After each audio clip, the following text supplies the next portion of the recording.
So, welcome everybody once again for another wonderful presentation by Dr. Neal Barnard from the Committee for Physicians for Responsible Medicine.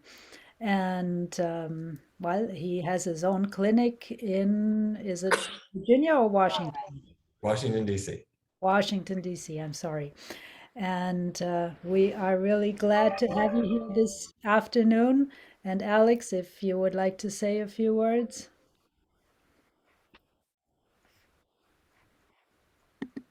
Alex, you are muted. Yeah, yeah. Happy New Year, Neal. We're delighted to see you and uh, have you again. Neal is an old friend. He's one of the great pioneers in holistic health and alternative medicine.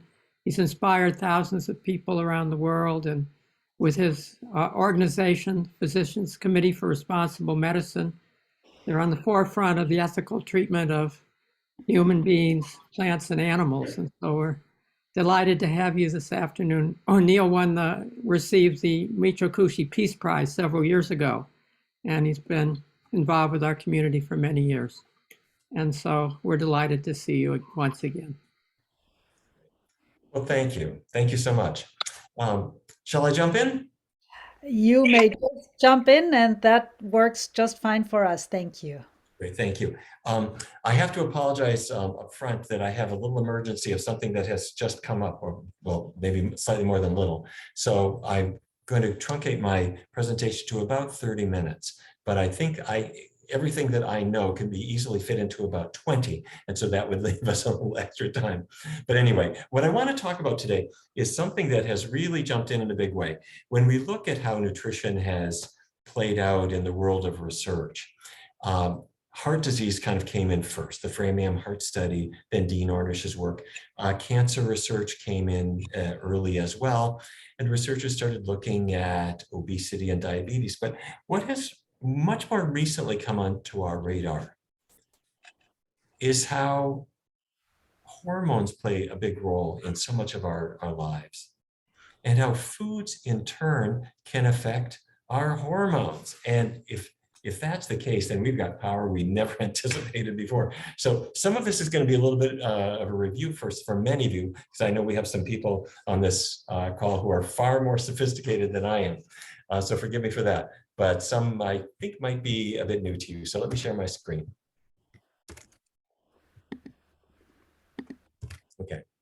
And I'm going to focus particularly on reproductive health. Here's what I mean. Young woman calls the clinic. This happened to me. A young woman called my clinic and called me. Said, Dr. Barnard, I cannot move.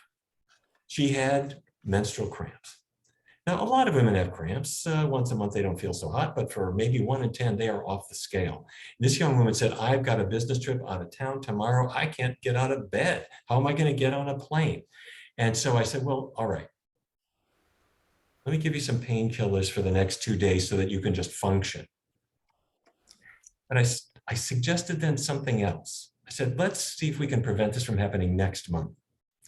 Would you be game for doing a diet experiment with me? She said, I will try anything. I said, okay, for the next month, how about this? No animal products in your diet at all. I'm going to turn you into a vegan now. Keep oils really low. Let's see what happens. She called me back a month later. She said, Dr. Barnard, this is phenomenal. I got my period, 0 symptoms whatsoever, nothing. And the next month and the next month, and she was fine until she would kind of loosen up her diet. You know how it can happen. I guess I must be cured. Maybe I can bring a little cheese back or whatever. The symptoms came roaring back. So I thought, okay, that's one person had an amazing effect, but would this affect other women? So with our friends at Georgetown University, we brought in a group of women who had menstrual pain. Half of them did the same diet, and the other half got a supplement, a placebo really. After 2 months, they switched. The diet group started taking the supplement, and the supplement group started the diet. It was a crossover study, and we published the results in Obstetrics and Gynecology, and in a word, it worked. Menstrual pain diminished in duration and severity, and so did PMS symptoms like water retention and bloating and moodiness. All these things were getting better. In other words, things that we thought, these are just hormonal. responded to brown rice and asparagus and beans. And what's this about? Okay, one other thing. We asked the women not to use hormonal medications during this study because that would confound the study. So it meant if they were sexually active and used the pill, that would goof our study up. We said, please don't use any hormones. Don't use the pill. Use a different kind of contraception if you're sexually active. One of the women said, I don't need anything because I'm infertile. My husband and I gave up the idea of having a baby years ago. We were evaluated. It's not him, it's me. I don't ovulate, so that's all there is to it. The second month that she was on this healthy plant-based diet, she came into the study and said, Dr. Barnard, I have bad news. I'm leaving your study because I also have good news. I am pregnant. And all it took was getting her diet back where nature thought it ought to be for her fertility to come back to. Okay, so what's happening? This is the amount of estrogen in a woman's bloodstream during her reproductive years. The beginning of the cycle, not much estrogen there. After 2 weeks, it's an estrogen peak, and then it falls. She's ovulating. And then the third week, the uterus is the most optimistic organ in the body. The amount of estrogen rises again because it's going to thicken the lining of the uterus to get it ready for pregnancy. But then the disappointed uterus soon discovers we are not pregnant, and the amount of estrogen falls and menstruation occurs, and the whole thing starts again the next month. So the point is that all this can change depending on what you eat. Here's what it looks like in your body. In the middle, that's your uterus. And off to the side, you see the ovaries. They're connected by those fallopian tubes. That pink endometrial lining. Under the influence of estrogen, in anticipation of pregnancy. But if there's too much estrogen will then cause that lining to thicken up extra, and it'll then produce prostaglandins, which cause pain. So when this young woman, her name is Robin, called me up and said, I can't get out of bed, I started thinking, why? Could it be too much estrogen? If so, I think I know what we can do about that. Okay, but there's another wrinkle to this. What I've just described is sort of what people call primary menstrual pain, primary dysmenorrhea. But there's a complicated form called endometriosis. And that's where you have these dark implants of cells that are supposed to be inside the uterus, but they're now implanting all around. They implant on the ovaries and the fallopian tubes and even on the digestive tract. Researchers in Detroit, Michigan showed that they implant on the uterus, the ovary, the fallopian tubes, the abdominal wall, on your bowels, all over, and they make you miserable.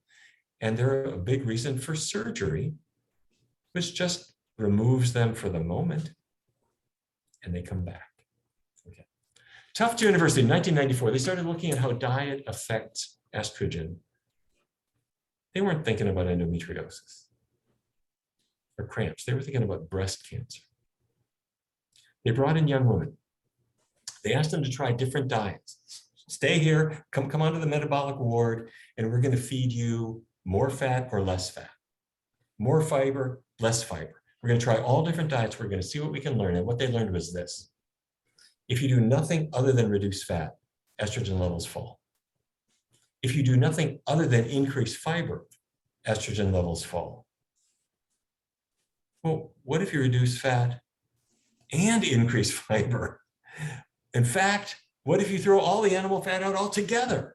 And what if everything you eat is from a plant? Okay, so when the young woman called me up and said, I'm miserable, that's what we did. We said, no animal products, keep the oils low, and her body came back in balance. What happened? Estrogen levels fall, the heat is off the uterus, so to speak, and she feels normal for the first time in her life. Okay, let me show you how fiber works. The liver, at the top of the screen, pulls estrogens out of the blood, sends them down that green bile duct into the intestinal tract. And then fiber. Yes, what are you doing? Fiber Come and in your sit down and finish your. Sorry. Somebody's not eating their asparagus. Okay, so the fiber carries the estrogens out with the waste. But what if you didn't have much fiber in your digestive tract? Then the estrogens from the digestive tract go back into the circulation. They end up back at the liver. Doctors call this enterohepatic circulation. The estrogens are just circulating around and around until you bring fiber in your diet and get them out. So spam, no fiber. trash can. Good place for the spam to be. Okay, that's great. KFC. The only fiber there is in the carton it came in. So we're going to get rid of that too. And now there's some things that started out as plants, but they became unrecognizable as their fiber was pulled out. So all these things go away. Wait a minute. There's another part of this, cheese. Does cheese have hormones? It sure does. Cows are impregnated annually. A pregnant cow is still milked during much of her pregnancy. And she is creating estrogen that gets into her plasma, into her milk, and it ends up in your ice cream, in your cheese, in your yogurt. Animals make estrogen, and animal milks always have estrogen in them. There is no such thing as hormone-free milk. Okay. Does this matter? It sure does. This is Gary Fraser's work. On the left, he published this mid-2020. On the x-axis is milk consumption in the Adventist Health Study 2. If you look out, you see on the x-axis, none, quarter cup, half cup, 1 cup, 2 cups, the amount of milk a woman might consume in the course of a day. On the y-axis, that's the risk of getting breast cancer. The relationship is obvious. A woman who consumes no milk has the lowest risk of breast cancer compared to a woman who drinks even a quarter of a cup a day on average, or a half cup or a cup. So you see, the more women consume foods that have these estrogens in them, the more problem they have, okay? And this is particularly true for a woman who's had breast cancer in the past. If she's consuming a lot of high-fat dairy, her risk of dying 50% higher than if she avoids the high-fat dairy. That's the red line. Okay, all right. Let me shift gears. Let me go to the other end of the reproductive window, menopause. You're sitting in a board of directors meeting. Suddenly, vasodilation happens. That means your blood vessels expand. It's like somebody turning on the heat. These are hot flashes. And it may not last very long, but it leaves you drenched with sweat. And it can happen all during the day. It can happen all night long, and you feel terrible. So you go to see the doctor, and the doctor says, take hormone replacement therapy, which sounds good until you read the side effects. Breast cancer, endometrial cancer, myocardial infarction, stroke, blood clots, maybe even dementia. Well, researchers looked at Japan. 1980s, researchers interviewed more than 1,000 women in Japan. The diet at that time was rice, even more rice, tofu, maybe the little shrivel of fish here and there, but it was mostly plants. And about 15% of women had hot flashes. They were pretty mild. And then things changed. The diet started westernizing. Burgers, milkshakes. And by around 2000, hot flashes were about 40% of women. They've gone up since then. It has diabetes and all kinds of other problems. So our research team said, let's do a study. We brought in women who had hot flashes. And half of them did a diet change and the other half did nothing. They were a control group, no changes. The diet was no animal products, minimize oils, and have soybeans, a half a cup of cooked non-GMO soybeans every day. Very simple, very easy. And what happened? Well, the first thing, no brainer, people lost weight. The controls did not lose weight, but the people on this healthy plant-based diet lost weight, on average about 7.7 pounds in 12 weeks. Pretty good. But looking at the moderate to severe hot flashes, they dropped 84%. And for many of the women, this was a life-changing experience. To have a hormonal condition changed by soybeans, vegetables, whole grains? How can that be? Okay, now the minute you suggest that we're going to use soy, people get nervous because they say, I read on the internet somewhere that soy causes breast cancer, doesn't it? And there were animal experiments done many years ago that seemed to suggest that that was the case. But it turns out that animals don't handle isoflavones in quite the same way as humans do. So by 2008, it was quite clear that in human beings, soy products reduce breast cancer risk, and they do so quite substantially. The more soy women eat, the lower their risk of developing breast cancer. And if a woman has been diagnosed with breast cancer in the past, and if she consumes more soy, her likelihood of dying of that cancer went way, way down. Soy products improve survival. In this slide, the red bar is women who have had breast cancer in the past, but are not consuming much soy. They have the highest mortality. The yellow bar and the green bar are women who have had breast cancer in the past, but now they are consuming a lot of soy. The yellow bar is women who had had an estrogen receptor negative cancer in the past. The green bar is those who had an estrogen receptor positive cancer in the past. And in both cases, their risk of dying of their cancer was cut by about 25% or even more. Soy doesn't cause cancer, and it doesn't cause cancer progression. It does the opposite. So what's this about? Turns out your body has two different kinds of estrogen receptors. Estradiol will attach to the alpha receptor, the beta receptor, it will do both, but the soy isoflavones attach preferentially to the beta receptor, which is the brake. Estradiol hits the gas. The soy isoflavones hit the brake on cancer. They slow it down. They make it less likely to happen. So a healthy diet, fruits and grains and vegetables and legumes, and don't forget your vitamin B12, you need it. You don't need much. Your nutritional yeast might give you all you need, but if you're using B12 fortified foods, it's good to take a supplement. And let me just share with you real quick how we do a diet change in our clinic. We have lots and lots of people come in and they say, I got type 2 diabetes, I got weight issues, or I've got a high cholesterol, what do I do? And let me just share with you the technique that we use in case this is of interest to you. It takes our doctors about 2 minutes to explain to the patient what a diet change is going to do. Not a lot of detail, but then it takes a little more time to think about, well, okay, yeah, but what am I going to have for breakfast or lunch or dinner? So at that point, the dietitian takes the patient and the patient's reluctant spouse into a room, and they sit down at a table and they think, here's what I eat for breakfast now. How can I adapt that? I haven't had oatmeal since I was a kid. Let me think about it. So the whole idea is we're now going to take a week and just check out the possibilities. What I can eat. Okay. Everyone gets a piece of paper, and the assignment is to come back 7 days from now with this paper filled out with foods that I have actually tried. So they say, all right, gee, every morning I have milk on my cornflakes. Is there something else I could have? Soy milk, almond milk, rice milk. I don't know if that appeals to you. Go to the store and buy them and try them out. Oatmeal is kind of plain. Maybe it'd be better with some cinnamon or raisins or some sliced banana. Okay, you got a week. Try it out. Let's see. Could I have a pizza without cheese? Could I have chili without ground beef? Could I have a burrito that's not a chicken burrito, but maybe made of beans? Could I turn lentils and rice into a veggie burger?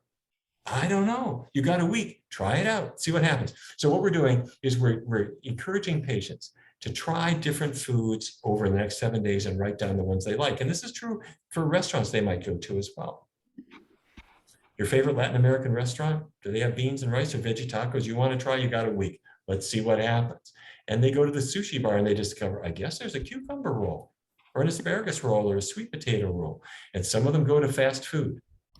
Not the pinnacle of culinary art, but they're going to see if there's something there for them. And if there is, they write it down. They come back and invariably, 7 days later, they got a list. They got a good list. So step 2 now is try it. You got your foods. You got 3 weeks.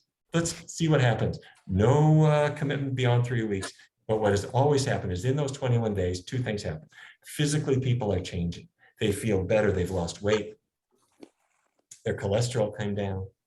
Their energy is better. Their hot flashes might already be improving, although for some people it takes a little longer than 3 weeks. But the second thing is their tastes are changing. They haven't had any chicken wings in 3 weeks. They haven't had any Velveeta, and they discovered they didn't miss it. So they're trying foods or products or books or websites that they never knew existed before. And it's kind of a fun adventure. Everybody on this call has been through this adventure. You know what I'm talking about. You're going to have some successes. You're going to have the occasional dud too. If you're experimenting, that's a sign that you're experimenting. That's good. But what people discover is that not only do they feel physical benefits, but their tastes come to decide, I'm glad I'm leaving those things behind. And I'm glad with what I'm exploring. So we use an app. It's called the 21-Day Vegan Kickstart app. It's really simple. It's menus and recipes and cooking videos, and we do it in English and in Spanish. And we made this for our doctors, but it's downloadable for anybody. And it's just 21-Day Vegan Kickstart. It goes on your iPhone or on your Android. Let me stop this formal presentation at this point, but there's something else I'd like to just share with you. Oops, let me see, make sure. Okay. I don't need to tell this group that health problems don't occur only in Fargo, North Dakota, where I grew up, or maybe in New Jersey or Texas or Oregon or Florida, or wherever you grew up. We're facing a worldwide challenge. And Michio expressed this really more eloquently than anybody. But the idea is we need to create one healthy world. And instead of just focusing on the fact that the US can export the golden arches and unhealthy things, maybe we can export some healthy things too. And the leaders of this group that we're in now have been doing this for their whole careers. But at the Physicians Committee, we've started a new program that we're calling One Healthy World. And what it is, it's just a recurrent 6-week program that's on Zoom in English, in French, in Spanish, in Mandarin, and a 5th program for our friends in India, but it's an English language program, but Indian food. And it's all free. And so every week there's a live class, and then it's put on demand for people to watch when they want to. And there are 2 things that I found really exciting about it. The first thing is that people are eager to be part of it. And when you're on a call and people are speaking in French in Senegal and in Quebec and in Paris and in Marseille and in the Caribbean, it's all over the place. It's the most amazing thing to realize that people want something better than what they grew up with. They want that power. They want to feel good, not just for themselves, but for their loved ones, for their kids. The other thing I've discovered is that there are experts out there that we've never met before. And it's the most cool thing to join hands with people who have been waiting for somebody to call them in Lyon or Madrid or Mexico City or Beijing or wherever. And we're all kind of speaking the same language, which is just a really neat thing to do. So anyway, I look forward to continuing to compare notes with you. I can't tell you how much I have learned from Alex and Bettina and everybody over the years. And thank you for allowing me to learn from what you have done. And I don't mean only in theoretically and your knowledge about the body and about food, but just like how to slice an onion and how to do all the practical stuff that I have been a complete idiot with, for most of my formative years. So thank you for the knowledge, and thank you for the practicality, and for really helping me remember what counts. So let me stop at that point and open it up for any questions or comments that anybody might have.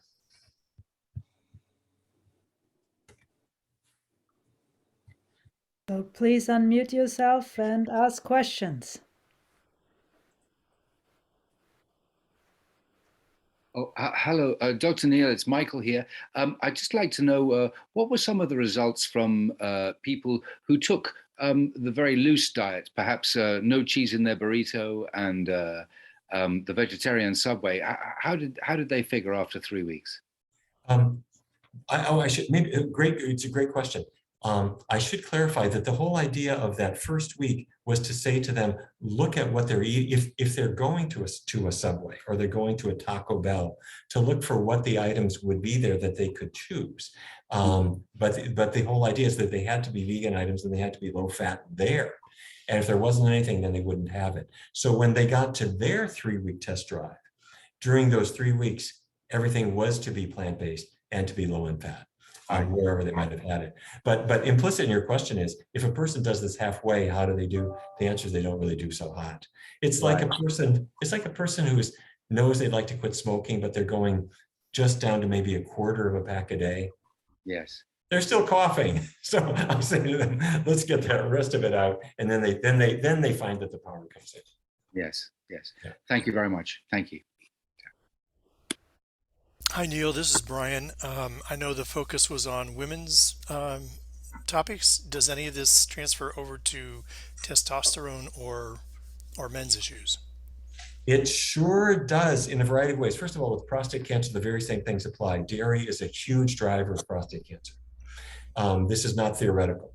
At Harvard, the Physicians' Health Study showed a 34% increased risk of prostate cancer among the dairy consuming participants. These are all doctors, huge group of them, very good dietary historians. And those consuming the most milk had the most prostate cancer. And they were drinking non-fat milk for the most part. And then the Health Professionals Follow-Up Study, same result, only more intense. And there's been more and more and more studies showing that's clearly the case. One of the big common side effects that we see when, say, people with diabetes come into our clinic is that their diabetes gets better on a plant-based diet, but then their erectile dysfunction often goes away. And we didn't talk about that, but and there are reasons for that. The reason is that their atherosclerotic plaques start to resolve. So their blood flow is better and all the hydraulics start to work. So yep, men are affected too. Thank you. Hi, Neal. This is Ellen. I'm wondering if a vegan diet can help uterine fibroids and vaginal polyps. I think yes. I think the short answer is yes, but a fibroid is a collection of muscle cells that has grown over time. And the reason I think that yes, it should work is because after menopause, they do shrink. So anything that reduces estrogen stimulation will cause them to shrink. The problem is that for fibroids, I think it's much slower than with endometriosis. And some women are going to be impatient and not want to wait so long. Some women are going to elect to have surgery because the process of resolving is slow. Are the vaginal polyps also hormone driven? They can be, yeah. And we might see an effect there, but I haven't seen good studies on that specifically, though. But I think it's a great question that you're raising. I might mention, part of my message is let's put food to work, but the other part of my message I didn't get into today is let's put research to work, meaning let's study these things. So we are doing a new study on endometriosis starting in the next 8 weeks. So if you know people who'd like to join, we'd be glad to talk to you about it. Hello, this is Varya. I'm wondering whether any study has been done with the group of Indian women who are naturally vegetarians, although they do eat yogurt and ghee, which is a form of dairy, to see that almost like a control, to see how much is from the animal products and how much is from the dairy. Yes. Oh, it's a great question because India has such wonderful treasures in its culinary tradition, lentils and spinach and things that turn into these beautiful meals. However, they've all been kind of ruined by a preoccupation with dairy and oil. And in our studies, we've had quite a number of women either who grew up in India or who are Indian American. And we found that getting away from dairy and oil makes an enormous difference. So yeah, yes, and they benefit just like everybody else.